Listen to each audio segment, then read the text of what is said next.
నమస్కారం. ఈనాటి విశ్లేషణకు స్వాగతం. ఈరోజు మనం ఒక ఆసక్తికరమైన అంశం గురించి మాట్లాడుకోబోతున్నాం. భగవద్గీత అనగానే సాధారణంగా మనకు గుర్తొచ్చేది కురుక్షేత్ర యుద్ధం కదా. అయితే ఆ భీకర యుద్ధం మొదలయ్యే ముందే అపరాజిత వీరుడైన అర్జునుడు ఒక భయంకరమైన మానసిక సంక్షోభానికి గురవుతాడు. ఇదొక చారిత్రక ఘట్టం మాత్రమే కాదు సుమా, అత్యంత క్లిష్టమైన నైతిక ధర్మ సంకటం. ఈరోజు మనం ఆ మూల గ్రంథాల ఆధారంగా ఆ అర్జునుడి అంతరంగ మథనాన్ని, అది మన ఆధునిక జీవితాలకు ఎలా సరిపోతుందో డీకోడ్ చేద్దాం. ఇక ఈనాటి ప్రయాణంలో మనం ముఖ్యంగా 4 అంశాలను టచ్ చేయబోతున్నాం. ముందుగా కురుక్షేత్ర రణరంగాన్ని స్థూలంగా చూస్తాం. ఆ తర్వాత అర్జునుడి తీవ్ర విషాదాన్ని అర్థం చేసుకుంటాం.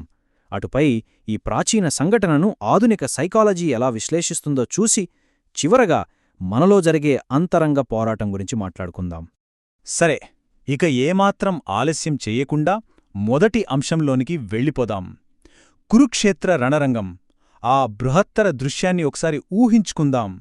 శ్రీరామానుజ గీతాభాష్యం వర్ణించినట్లుగా ఆ సెటప్ని ఒక్కసారి మనసులో ఊహించుకోండి. ఎన్నో ఏళ్ల కోపం, పగ, ప్రతీకారం రగులుతున్న 2 భారీ సైన్యాలు యుద్ధం కోసం మోహరించి ఉన్నాయి. అబ్బా, వాతావరణం ఎంత ఉద్రిక్తంగా ఉంటుందో కదా.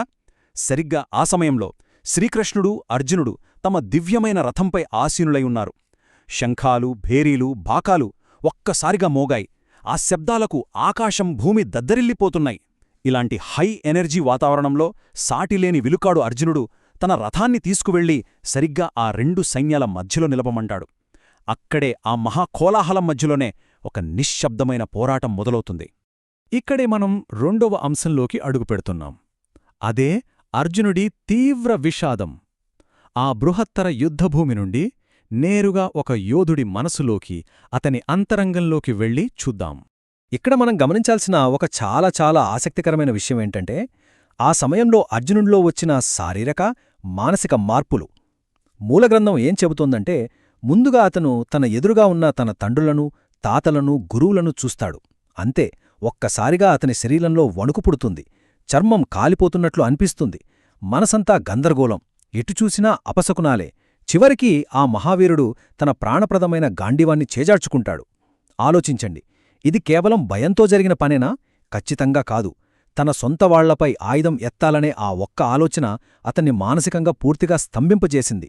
ఇదొక రకమైన ఎమోషనల్ పారాలిసిస్ అన్నమాట. అయితే అసలు ఈ నైతిక ధర్మసంకటం ఎంత తీవ్రమైనదో చెప్పడానికి అర్జునుడు అన్న ఈ ఒక్క మాట చాలు. ఏమంటాడంటే, పూజనీయులైన ఆ గురువులను చంపి రాజ్యాన్ని ఏలడం కన్నా అడుక్కొని బతకడమైన మేలు అంటాడు. మనకిష్టమైన వాళ్ల రక్తంతో సాధించిన రాజ్యం ఎప్పటికీ సంతోషాన్నివ్వదు అనే ఒక అతిపెద్ద నైతిక స్పృహ ఇక్కడ మనకు స్పష్టంగా కనిపిస్తోంది, అవునా? అందుకే ఈ మొత్తం పరిస్థితికి విషాద యోగం అని పేరు పెట్టారు. భగవద్గీత మొదటి అధ్యాయం పేరు కూడా ఇదే. మామూలుగా విషాదం అంటే దుఃఖం లేదా బాధ, కానిక్కడ దానికి యోగం అనే పదాన్ని చేర్చడం చాలా గొప్ప విషయం. అంటే ఈ అంతర్గత మానసిక సంక్షోభమనేది కేవలం పతనం కాదు, ఒక వ్యక్తి తనను తాను విమర్శించుకోవడానికి, అటునుండి ఉన్నతమైన జ్ఞానాన్ని పొందే దిశగా అడుగులు వేయడానికి అదొక వారధిలా పనిచేస్తుందని అర్థం. సరే, మరి ఇదే విషయాన్ని ఆధునిక విజ్ఞాన శాస్త్రం ఎలా చూస్తుందో మనం 3వ విభాగంలో తెలుసుకుందాం.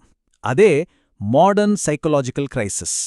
దార్శిక జోషిగారు పరిశోధనా పత్రం ఆధారంగా ఈ ప్రాచీన ఘట్టాన్ని మోడర్న్ క్లినికల్ సైకాలజీ లెన్స్లోంచి చూద్దాం. ఆధునిక మానసిక వైద్యులు ఈ లక్షణాలను ఏమని పిలుస్తారో తెలుసా? Anxiety, cognitive confusion, psychosomatic symptoms, అవాయిడెంట్ behaviour మరియు ఎగ్జిస్టెన్షియల్ క్రైసిస్. అర్జునుడి పరిస్థితికి ఈ పదాలు అక్షరాల సరిపోతాయి. దీన్ని బట్టి ఏమర్థమవుతోంది? అర్జునుడు పిరికివాడు కాదు, అతడు తీవ్రమైన మానసిక సంక్షోభంలో కూరుకుపోయిన ఒక అచ్చమైన సామాన్య మానవుడు. సో మన మూల గ్రంథాలను, ఈ ఆధునిక విజ్ఞానాన్ని కలిపి చూసినప్పుడు ఒక అద్భుతమైన విషయం అర్థమవుతుంది. ఈ పతనమనేది జీవితానికసలు అర్థమే లేదు అనిపించినప్పుడు, ఒక భయంకరమైన నైతిక సంఘర్షణ ఎదురైనప్పుడు, మన శరీరంలో కలిగే అత్యంత సహజమైన, లోతైన హ్యూమన్ రియాక్షన్. శరీరం, మనస్సు రెండూ పూర్తిగా మొద్దుబారిపోయే ఒక తీవ్రమైన ఎమోషనల్ పారాలిసిస్ లాంటిదనమాట. ఇక ఈనాటి విశ్లేషణలో ఆఖరి అత్యంత ముఖ్యమైన 4వ విభాగానికి వచ్చేద్దాం. అదే అంతరంగ పోరాటం. దీని వెనుక ఉన్న ఆధ్యాత్మిక అంతరార్థమేమిటో చూద్దాం. స్వామీ సర్వప్రియానందగారి వ్యాఖ్యానం ఆధారంగా ఈ యుద్ధాన్ని ఒక మానసిక రూపకంగా చూద్దాం. ఇది నిజంగా చాలా ఆసక్తికరంగా ఉంటుంది.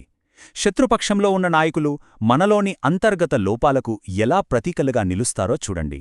దుర్యోధనుడు ఎంత కంట్రోల్ చేసినా వినని అశాంతిగా ఉండే కోరికల మనసుకు ప్రతీకైతే, ద్రోణుడు మనం వదిలించుకోలేని మన గతజన్మల అలవాట్లు లేదా సంస్కారాలకు ప్రతీక. ఇక భీష్ముడు మనిషిలోని బలమైన అహంకారానికి అంటే మన ఈగోకి ప్రతీక.